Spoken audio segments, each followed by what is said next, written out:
Bismillahirrahmanirrahim. Assalamualaikum warahmatullahi wabarakatuh. Sekarang kita bahas soal mengenai bola berongga ya. Jadi ada bola berongga. Bayangkan seperti bola plastik yang bola sepak bola itu ya, yang plastik. Jadi dalamnya kosong, tapi ada semacam apa ya, kulit bolanya doang. Nah, karena kulit bola, maka kan jari-jarinya R ya. Maka muatannya itu terdistribusi sepanjang permukaan ya. Makanya di situ pakai sigma. Dan bolanya ini diputar dengan kecepatan sudut omega ya, seperti kalau yang video sebelumnya itu tentang cakram. Nah, di sini kita sudah menentukan rapat arus permukaan yang terbentuk akibat rotasi bola, arus totalnya berapa, dan medan magnet di pusat bola berongga itu berapa. Oke. Nah, untuk ini kita perlu cari tahu dahulu ini ya, bagaimana muatan di permukaan bola. Jadi partisi muatan di permukaan bola.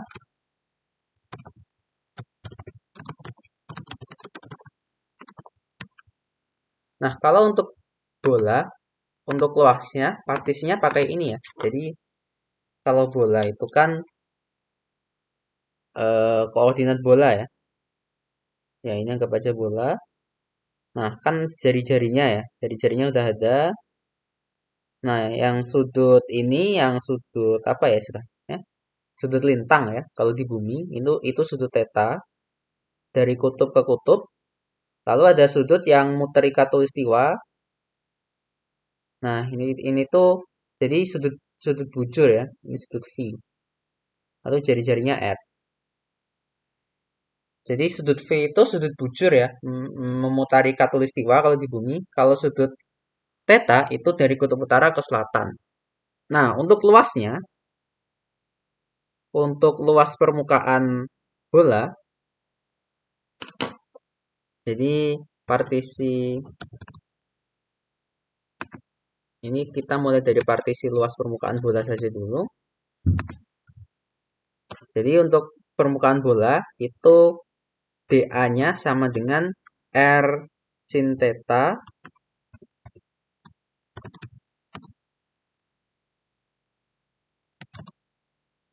kalikan dV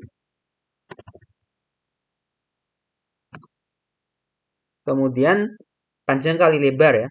Eh, yang sisi sebelahnya itu R kalikan R kalikan D theta. Kenapa seperti ini? Karena ya pertama kita lihat luas ya. Luas kan harus berupa partisinya kan berupa berarti persegi panjang. Dipanjang gini ya. Nah, yang R sin theta dV itu kan ya ini ya yang arahnya masuk atau keluar bidang itu kan ada panjangnya. Nah, panjangnya ini tuh yang R sin theta dV. Kemudian yang R theta itu kan berarti sisi yang sekarang ke sini ya. Ini R theta, lalu yang R sin theta dV tadi yang keluar masuk bidang. Nah, yang R d theta itu jadi semacam sisi sampingnya sini ya. Jadi R kalikan d theta. Nah, untuk luasnya tinggal kalikan ya. Dari sini maka kita dapat arus yang dihasilkan akibat gerak rotasi. Satu lagi, ini kan dia kita putar seperti ini ya. Jadi kan dia berputar eh, ya kan seperti bumi berotasi ya jadi ya. Kalau ini bola, jadi kan dia berputar gini. Ini omega. Nah, otomatis omega itu sama aja perubahan sudut V kan ya. Dia kan berputar berarti yang berputar pada perubahan sudut bujurnya kan kalau rotasi. Jadi ketika kita ketemu dV per d theta itu sama dengan omega. Jadi untuk arus I itu kan dq per dt ini sigma dA per dt. Jadi sigma kalikan ini ya, berarti R kuadrat kalikan sin theta kalikan d theta kalikan dv per dt. Nah, kan kita dapat ini ya, ini ada suku ini, kita bisa keluarkan. Lalu ada faktor dv per dt. Nah, dv per dt ini kan sama aja omega. Jadi di sini sama dengan sigma omega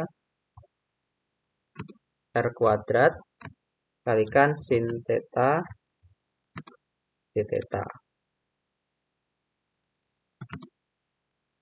Sekarang luasnya arusnya itu kan berarti karena dia muter-muter seperti ini ya, maka arusnya kan arahnya tentu aja arahnya ini ya, muterin bujur ya.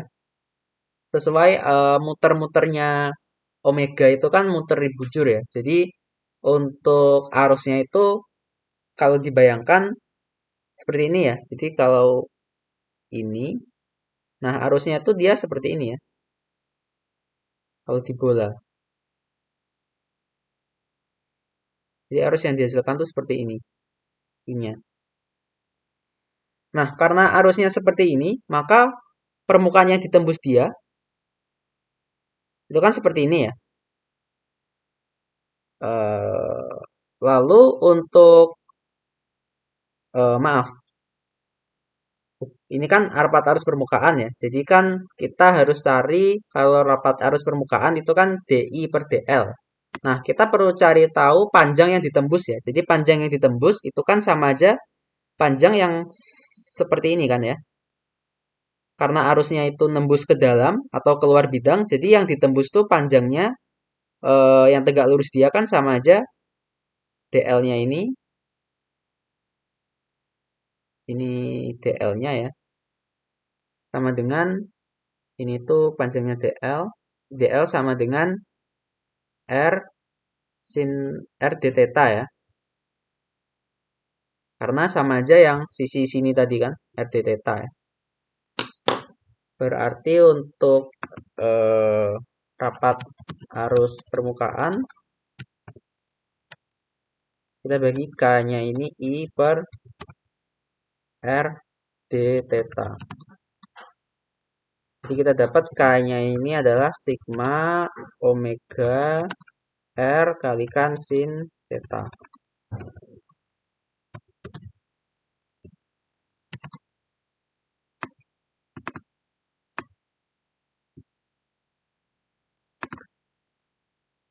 Sekarang bagaimana untuk oh ini A.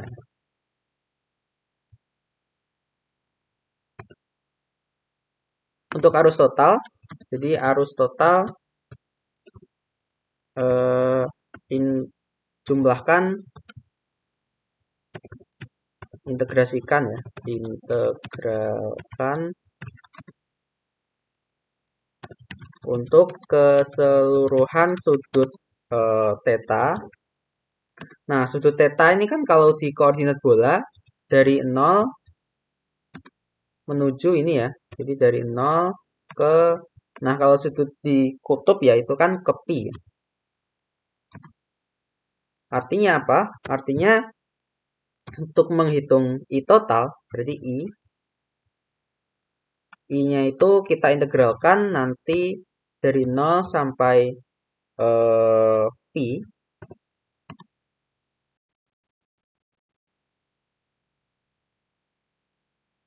Dari K kalikan R d theta ya. Karena yang ditembuskan R d theta. Artinya di sini kita integralkan aja.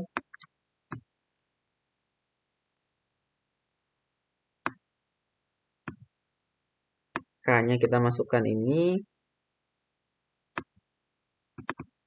Yang kita bisa keluarkan dari integral, keluarkan.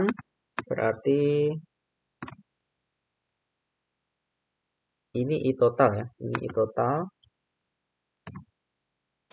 Di sini kita ada punya I total sama dengan integral ini yang bisa keluarkan ini enggak ada K ya, hanya udah diganti sigma omega R kuadrat Oh, ini ya sigma omega R kuadrat bisa keluar.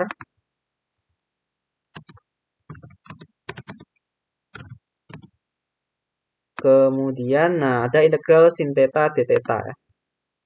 Dari 0 sampai pi. Nah, integral sin theta d theta itu kan berarti min cos phi, min cos theta ya, dari pi sampai 0. Nah, min cos pi itu kan min 1 kali min 1, 1. Kemudian dikurangi negatif dari cos 0, negatif 1. Jadi 1 dikurangi eh min 1 ya. Eh, benar-benar gini aja. Biar aman, ini tuh sigma omega kali R kuadrat. Integral sin theta d theta itu kan berarti cos minus cos theta. Batasnya dari 0 sampai pi. Nah, masukkan batas itu kan ketemu sama dengan berapa? 2 ya. Berarti kita dapat di total itu sama dengan 2 sigma omega kalikan R kuadrat. Jadi arus yang ini tadi yang digambarkan ini tadi totalnya sebesar ini ya. Sekarang bagaimana untuk medan magnet di pusatnya? Triknya sama ya, seperti di cakram. Jadi di cakram tadi kan kita ibaratin sekumpulan apa namanya cincin. Jadi arus pada pada bola berongga dapat dianalogikan sebagai cincin. Artinya kan kita gambar seperti ini ya.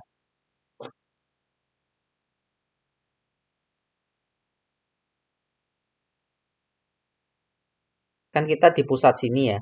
Nah, jadi kan ini kan sebenarnya ada semacam ini kan ya, sekumpulan cincin kan. Misalkan kita di sebelah sini ya. Nah, ini kan karena dia muter gini, dia kan ada cincin, cincin berarus. Kemudian di sebelah sini juga ada cincin ya. Sebelah sini juga ada cincin ya.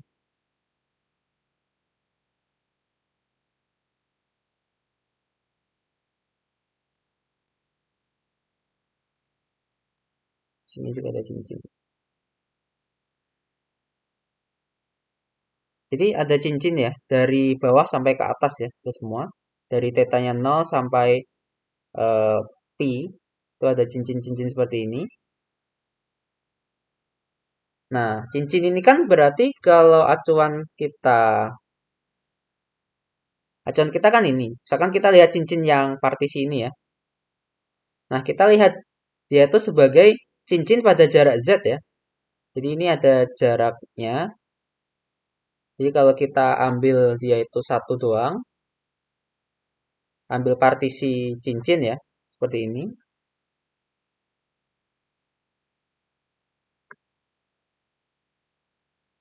Berarti kan dia tuh seperti medan magnet pada jarak tertentu dari cincin ya. Nah, jari-jarinya apa?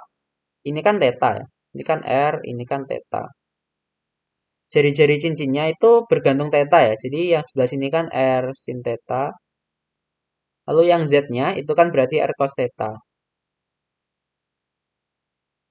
Yang ini ya. Ini R cos theta. Oke. Nah, tadi oh, yang sebelumnya kan di cakram sudah ada medan magnet cincin ya. Jadi kita pakai analogi yang sama. Jadi di sini pakai medan magnet pada jarak Z dari suatu cincin berjari-jari R. Nah, untuk bentuknya kan bentuknya kan ya ini ya, nggak usah diturunin ya, langsung aja ini. Sekarang apa itu I? Nah, jadi kan untuk kasus ini eh, I-nya itu kan kita dapat dari ini ya, arusnya. Nah, arusnya bergantung arus kan ini ya, KR d theta. Nah, jadi bergantung theta ya. Jadi arus bergantung sudut theta. Jadi I-nya itu kan IC itu kan sama aja K kali R d theta ya. Nah, K kali R d theta itu kan sama aja buku ini kan berarti ya. Sigma omega R ada sin tetanya. Jadi sigma omega R kuadrat sin theta d theta. Sigma omega R kuadrat kalikan sin theta kalikan d theta.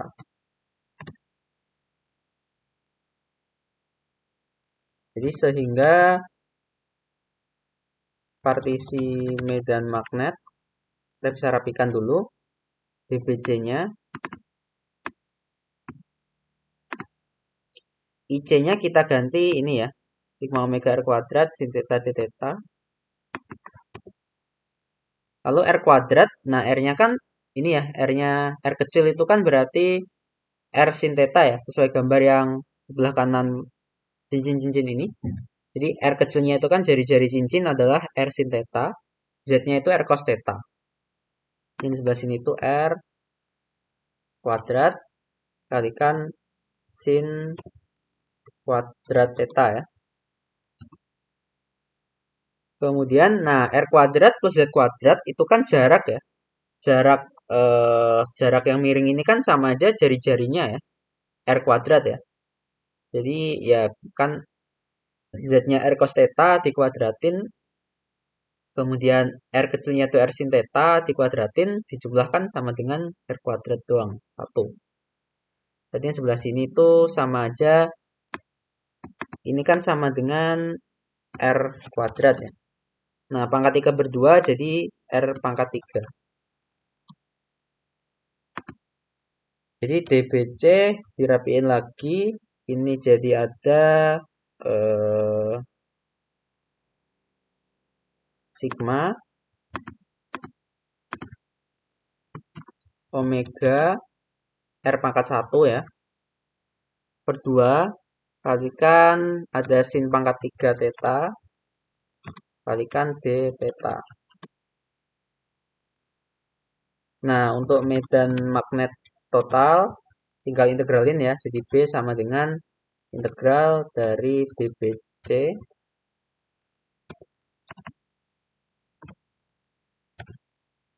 integralnya berarti kan keseluruhan ini ya, keseluruhan theta ya, dari 0 sampai pi. Nah, ini integralin.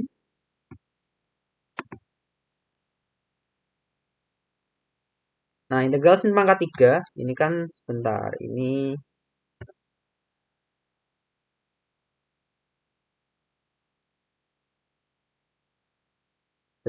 sebentar.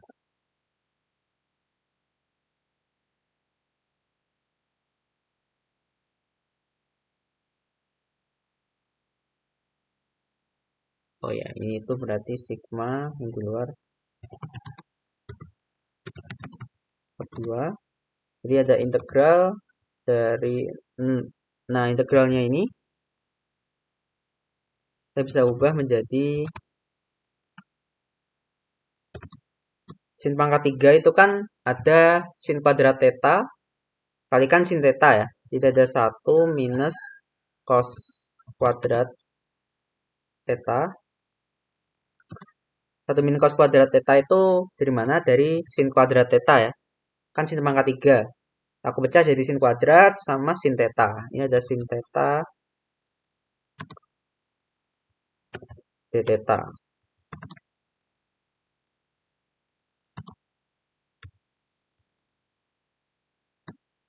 Sekarang kita lakukan substitusi bahwa misalin cos theta itu sama dengan U, artinya di sini nanti ada min sin theta, caranya sama ya. Jadi kita bisa turunin kiri kanan terhadap d theta, lalu du per d theta, d theta-nya kita pindah ke kiri. Jadi d theta sama dengan du. Nah, alhasil integralnya itu kan jadi ini ya. Integralnya sekarang terhadap atau integralnya kan sekarang terhadap U ya. Jadi ketika 0 itu U itu kan cos theta. Jadi ini dari 1 ketika 0, ketika pi 180 derajat cos theta, U-nya itu kan cos theta. Cos 180 derajat itu kan min 1. Ini ada minus dari ini ya, du itu kan ada min sin theta d theta. Jadi kalau kita butuh sin theta d theta doang, kalikan d theta doang, itu sama aja min du. Ya ada minus di sini. Ini jadi u kuadrat. Ini jadi du. Nah, ini kan mudah ya integralnya. Berarti langsung aja integral itu kan jadi U dikurangi sepertiga U pangkat 3. Masukkan batasnya, kita akan dapat seperti ini kan. Minus ini dikalikan ini U kurangi U pangkat 3 per 3. Dari 1 sampai 1. Jadi kita hitung ini hasilnya adalah untuk min 1 itu kan ada min 1 kemudian ditambah sepertiga lalu dikurangi yang 1 itu 1 kurangi sepertiga. Jadi ada min 2 per 3 dikurangi 2 per 3. Jadi yang hasil integral itu min 4 per 3 ya. Ya, integral U itu. Min 4 per 3 kalikan di depan ada faktor setengah. Kalikan setengah ya. Ada min setengah ya. Berarti kita dapat 2 per 3.